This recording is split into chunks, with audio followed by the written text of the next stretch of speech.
በቀሪ ጊዜያት እንግዲህ ተግባሮቻችን አንዳንዶቹ ጊዜ ታካኪ ናቸው፣ አንዳንዶቹ ደግሞ አመት ሙሉ የሚሰሩ ናቸው ማለት ነው። ስለዚህ እነዚህ ጊዜ ታካኪ የሚሆኑ ምንላቸው ለምሳሌ መስኖ ላይ በቀሪ ቀናት በጣም ርብርብ ማድረግ ይኖርብናል ማለት ነው።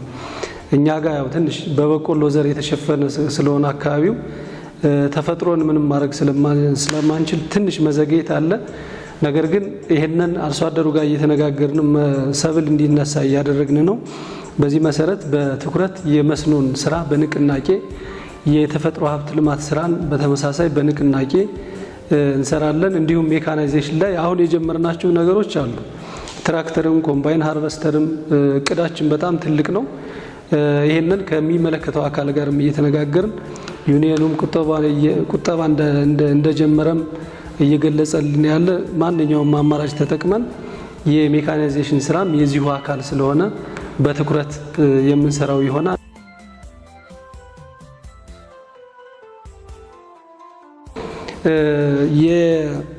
የመልካም አስተዳደር ላይ የአገልግሎት አሰጣጥ ከምንም በላይ አሁን መሻሻሎችን እያየን ነው፣ ግን የሚቀር ነገር አለ እና እኛ አገልግሎትን በነፃ ማዳረስ የሚል ሞቶ ይዘን ነው እየሰራን ያለ ነው።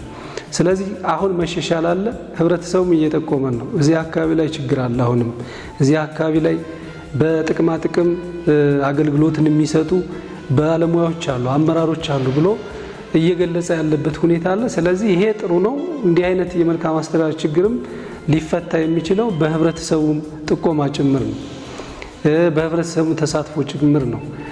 ብዙ ጊዜ አሁን ይሄ ከሙስና ጋር ተያይዞ የተቀበለው ብቻ ላይ ነው ትኩረት የሚደረገው። ግን ሁሉ ነገር እድሉ እያለለት ቢከለክለው የላይኛው አካል ችግሩን ይፈታልኛል ብሎ በማሰብ ሌሎችን አማራጭ ከመከተል ይልቅ ገንዘብ ሰጥቶ መፈጸምን እንደ ባህል የማድረግ ነገር ስላለ ይሄ ጭምር ነው መታረም ያለበትና የአገልግሎት አሰጣጥ ከምንም በላይ የትኩረት የንቅናቄ ማዕከላችን አድርገን እናስከትላለን።